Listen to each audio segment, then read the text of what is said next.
안녕하세요. 브레인테크 강사 이승훈입니다. 성인이 돼서 많이 다른 사람들과 이제 다른 특징들을 갖는데, 보통 어렸을 때 부모한테 많이 교육을 받았던 것들에 의해서 성격 변화가 일어나고, 본인의 그 기질에 따라서 부모가 어떻게 해주냐에 따라서 잘 성장할 수도 있고, 성장을 못하고 그거에 대한 나쁜 트라우마를 가질 수가 있어요.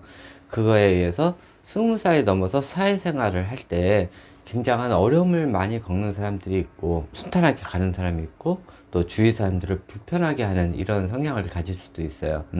좀 그런 사람들은 이기주의 성향이죠. 그런 사람들도 있고, 본인의 이익만을 중요시 하는 사람들, 또 본인의 이익을 위해서 남을 괴롭히는 소시오패스 같은 사람들, 그 다음에 어렸을 때 너무 많은 억압을 받게 돼버리면은 성인이 돼서 많은 우울증과 사람들의 하는 행동에 따라서 스트레스 이런 것들을 받을 수가 있어요. 또 어떤 일을 할 때 제대로 못할 수도 있고, 또 자신감, 또 자존감 이런 것들이 많이 떨어질 수가 있어요. 그래서 어렸을 때 부모님이 아이들한테 어떻게 행동하느냐에 따라서 아이의 미래가 성인이 돼서 많이 바뀔 수가 있고, 제대로 된 생활을 못할 수도 있어요. 또 어렸을 때 제대로 됐던 것처럼 보이는 아이들이 부모의 과잉보호와 또 너무 이렇게 많이 해주는 이런 것들 때문에 겉으로는 잘 돼 보일 수는 있지만은 20살 넘어서 실질적으로 회사 생활을 할 때 제대로 된 생활을 못할 수가 있어요.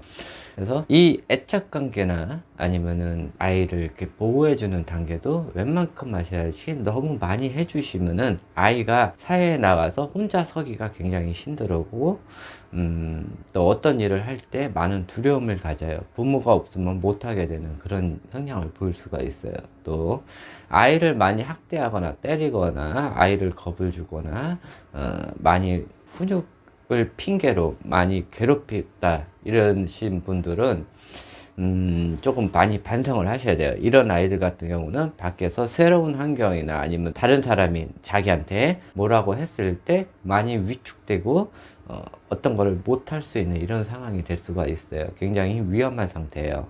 어떤 것을 할 때 굉장히 많은 두려움을 느끼고, 아이를 많이 때리거나 훈육을 많이 하거나 아니면 혼을 많이 내는 사람들은 버릇이에요. 어렸을 때나 아니면은 그 부모가 어렸을 때나 아니면 성인이 돼서 남한테 이게 많이 핍박받고 남한테 나쁜 소리를 많이 듣거나 이러면 스트레스를 받잖아요. 그걸 집에 와서 아이한테 푸는 거예요. 대부분 보면은. 그리고 자존감이 많이 낮은 부모일 수도 있어요. 그래서 아이한테만은 좀 있어 보여야 되겠다 하면서 본인이 대단한지 알고 아이를 막 혼내고 때리고, 근데 이거 혼내고 때리다 보면 스트레스가 풀려요. 그러다 보니까는 그 스트레스 풀리면서 몸이 개운해지니까 그 느낌을 계속 받기 위해서 아이를 계속 지속적으로 혼내는 경우가 있어요. 약간의 조금 병이죠. 이 학대를 나중에 이게 때리거나 이런 것도 무뎌져요. 나중 되면은 내가 아이를 학대한다는 생각이 안 들고, 이 정도야 뭐 이렇게 생각을 하고, 그 단계가 점점점 넘어지면서 아이도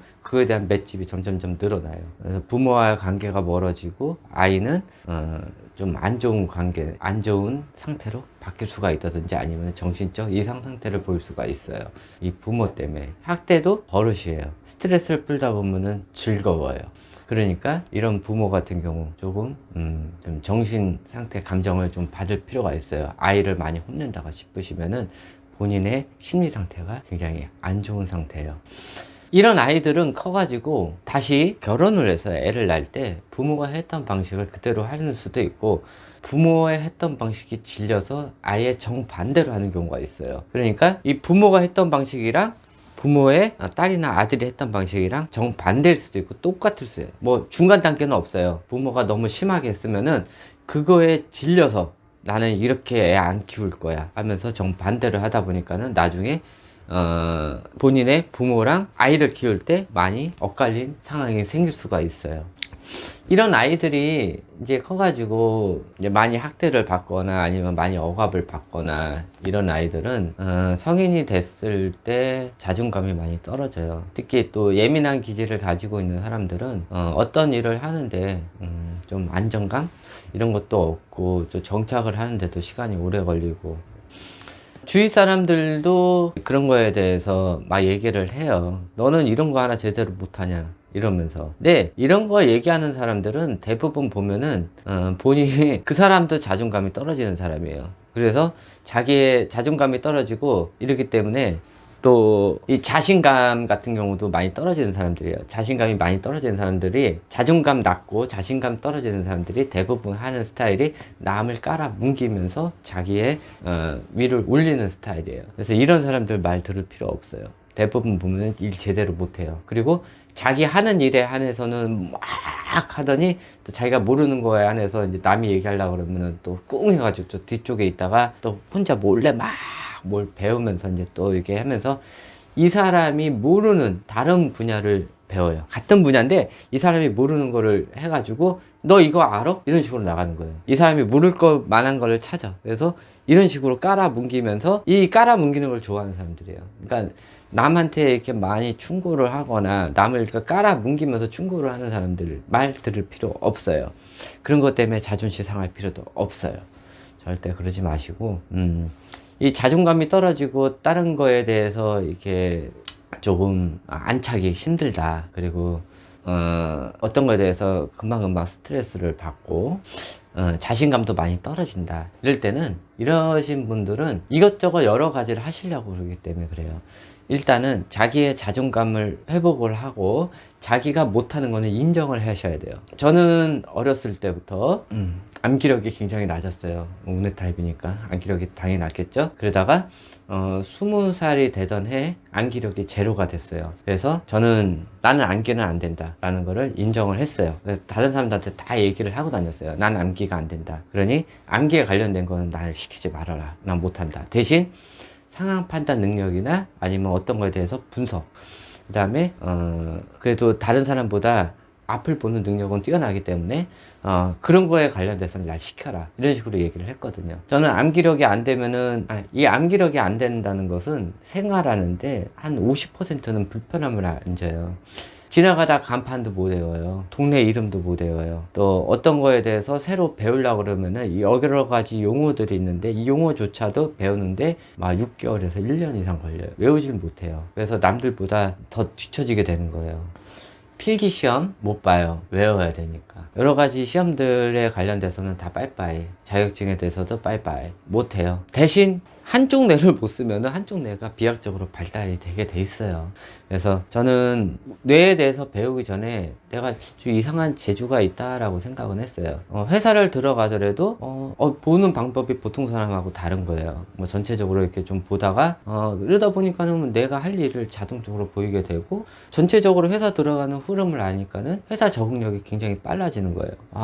뭐지? 이러면서 회사를 몇 번씩 옮겨가면서 다 그런 식으로 해봤어요. 그랬더니 적응 기간이 굉장히 빠른 거예요. 그리고 회사 같은 데서는 나의 단점을 이렇게 막 부각시킬 필요는 없잖아요. 그래서 그거를 숨기면서 하려고 그러면은 남들보다 더 많이 아는 수밖에 없어요. 그래서 이 조그만 상황이라도 머릿속에 다 기억을 해놨어요. 뭐 저 사람, 나보다 윗사람이 무슨 행동을 하는지 일일이 다 관찰을 하고 이러면서 정보 입수를 굉장히 중요시 했어요.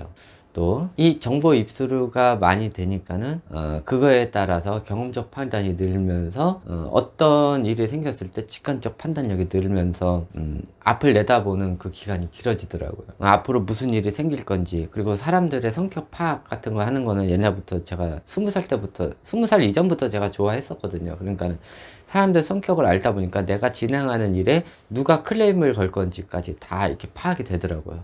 그래서 다른 사람들하고 이렇게 많이 맞춰주면서 생활을 했어요, 저는.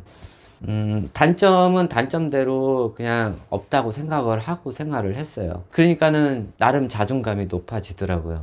그러면서 나의 단점이 없어진 것처럼 그렇게 느껴져요. 이 자존감이 떨어지는 사람들은 자기의 단점을 인정을 하지 않으려 해서요. 그래요. 그러니까는 내가 남들보다 못한 거는 인정을 하세요. 인정을 하시고 남들보다 잘난 게 뭐가 있냐를 생각을 해보시고 그거에 관련돼서 더 부각을 시키고 더 노력을 하세요. 그러면은 자존감이 회복이 돼요. 어떤 곳에 적응을 잘 못해요? 적응 못하는 걸 인정하세요. 인정하시고 대신 인정을 했다고 포기하라는 건 아니에요. 인정을 하시고 다른 사람들이 어떤 식으로 적응들을 하는지 이런 거를 주의 깊게 관찰을 해 보시고 그거에 대해서 조금 흡수를 해 보신 다음에 노력을 해 보세요. 그러시면 돼요. 그리고 자존감이 떨어진 사람들은 다 못하는 건 아니에요. 자기가 잘하는 부분도 있으니까 자기가 잘하는 부분에 한해서는 일단 남하고 비교는 하지 마세요. 이게 비교를 하는 거는 이 자존심을 세우는 행위예요. 자존심 세우는 사람들은 남하고 비교를 많이 하면서 자기를 부각시켜요. 남한테 항상 이겨야 돼요. 항상 경쟁심에 스트레스를 받아요. 하지만 자존감 높은 사람들은 내가 여기에 그냥 1인자가 되겠다. 내가 여기서 제일 잘하는 거다. 내가 잘하는 거니까 더 열심히 해야 되겠다. 이런 거예요. 나보다 더 잘하는 사람이 있어. 저 같은 경우도 이 내 강의나 이런 걸 하면서 지금 오은영 박사가 있는데 오은영 박사가 강의를 하면 전 하면 안 되는 거죠. 그렇잖아요. 또 홍양표 박사 같은 경우는 저보다 더 뛰어난 잔해 운해에 관련돼서 강의를 하고 있어요. 이런 사람도 있어요. 또 요리에 대해서도 백종원이 되게 잘하잖아요. 그러면 백종원이 강의를 하면은 백종원이 요리 비책 막 이런 거 하잖아요. 그러면은 백종원이 하고 있으니까는 나는 하면 안 되는 거야. 나보다 더 잘하는 사람이 있으니까. 그거는 아니란 말이에요. 남은 남이고 나는 나예요. 나만의 새로운 거를 만들면 돼요. 대신 저거는 있어요. 남하고 똑같은 거를 하면 안 돼요. 남하고 다른 무엇인가 소스를 첨가를 해야 돼요. 오은영 박사님 같은 경우는 뇌를 기반으로 하지만은 아이들에 있는 감정이나 이런 것들을 잘 컨트롤하고 아이들의 마음을 읽을 수가 있어요. 또 홍양표 박사님 같은 경우는 뇌에 대해서 잔해와 운해를 분류하면서 성격 분류를 해주고 그거에 대해서 성격 파악을 해요. 근데 저는 이 두 개를 같이 접목을 시켜서 강의를 하는 거예요. 뇌와 아이의 학습과 같이 접목을 시켜가지고 저는 강의를 해요. 아마 저 같은 강의는 없을 거예요. 뇌와 아이들과 학습과 연계를 시켜가지고 하는 방법. 또 이 학습에 관련돼서 안 좋은 이유를 뇌에 대해서 이렇게 풀어주는 거. 이것도 아마 없을 거예요. 그러니까 저는 저 나름대로 어떻게 할까? 다른 사람들도 있는데 어떻게 할까? 나만의 방식은 없을까? 이런 거를 고민을 해가면서 하는 타입이에요. 그러니까 성인이 돼서 어렸을 때 부모의 억압으로 또 부모의 권위주의적이고 이런 것 때문에 스트레스를 받아서 성인이 됐을 때 그거에 대한 후유증으로 많이 스트레스 받아 하지 마시고 남은 남이고 저는 저예요. 그렇다고 이기주의를 살려는 건 아니에요. 내가 잘하는 거 찾아가지고 그 분야의 최고가 되면 돼요. 그 분야의 최고가 되면은 다른 사람들은 나를 무시를 하지 않아요. 내가 다른 거를 못하더라도 쟤는 저거 잘하니까 이렇게 넘어갈 수가 있어요. 그러니까 그거에 대해서 절대 걱정하지 마세요. 사람은 완벽하지 않아요. 다른 사람 비교 스스로 하지 마세요. 저 사람은 저 사람 나름대로 잘하는 게 있고 나는 나대로 잘하는 게 있을 수가 있어요. 그거를 본인 스스로 찾으세요. 또 그거를 계속 연습을 하세요. 다른 사람보다 더 그런 게 아니라 내 자신이 내가 생각하는 그 위치만큼 오를 수 있도록 노력을 하시면 돼요. 그러다 보면은 남들보다 잘하게 돼요. 다른 사람이 인정을 하게 되는 거예요. 저는 솔직히 이런 뇌나 아니면 아동심리 관련된 거 외에는 할 줄 아는 게 없어요. 뭐 집안일을 잘 보는 것도 아니고 또 자네가 많이 망가졌기 때문에 뭐 언어 능력이 뛰어난 것도 아니고 외우는 것도 뛰어나는 것도 아니고 그렇다고 자네 능력 다 떨어져서 연산이라고는 덧셈 뺄셈 밖에 못해요. 그것도 한 자리 그리고 구구단 그것밖에 못해요. 그런데도 저는 다른 사람한테 지기 싫어서 딱 그것만 가지고 한 자리에서 덧셈 뺄셈 그 다음에 구구단만 가지고 고등학교 수학 거의 만점 맞았어요. 그리고 나니까는 필요 없다고 생각을 한 게 초등학교 때 왜 그런 미친 연산들을 했을까라는 생각을 했어요. 다 쓸데없는 거예요. 한 자리에서 덧셈 뺄셈과 구구단, 분수 더하기 나누기 곱하기 분수 4칙 연산, 소수점 4칙 연산 그것도 간단한 거 요 정도만 해주시면은 고등학교 수학 다 할 수 있어요. 어떻게 문제 푸는 식을 세우는 게 중요한 거지 식을 세울지 모르고 아무리 연산, 암산 다 할 줄 안다고 해도 식을 못 세워버리면은 문제를 풀 수가 없어요. 이 식을 세우는 거 그게 사고력이에요. 백날 애들 연산 가르쳐 봐야 소용없어요. 중고등학교 가서 식을 못 세우면 풀 수가 없어요. 그때 가서 식 세우면서 다 쓸데없는 일이에요. 저는 그렇게 말을 할 수가 있어요. 왜? 저는 했기 때문에. 한 자릿수 덧셈 뺄셈과 구구단만 가지고 또 간단한 분수, 소수, 덧셈 뺄셈 공식도 못 외웠어요. 그래서 문제를 풀 때 공식부터 다 빼온 다음에 그 다음에 문제를 풀기 시작했어요. 그래서 남들보다 푸는 시간 더 오래 걸렸어요. 그래도 수학만큼은 남한테 지기 싫어했어요.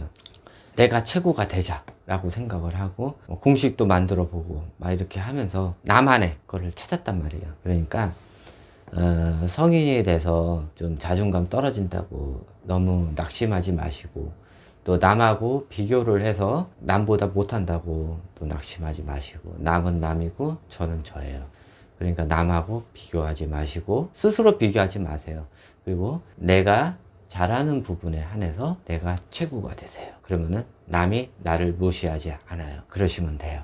그러면은 집안에서도 또 아이들한테도 엄마는 이거 잘해, 우리 엄마 최고야, 이게 되는 거예요. 평범한 엄마보다 뭔가 아이들한테 내세울 수 있고 사람들한테 내세울 수 있는 뭔가 하나를 특출나게 잘하시는 거, 이것이 자기의 자존감을 세우는 최고고, 자기가 못난 부분은 털고 인정하시는 게 또 자존감을 높이는 방법 중에 하나예요. 이 자존감하고 자존심에 관련돼서 나중에 한 번 또 할 건데, 일단은 이 정도로 해서 그냥 기본적으로 알아두셨으면 좋겠어요. 이걸로 강의 마치고 다음번에 또 다른 내용으로 찾아뵙도록 하겠습니다. 감사합니다.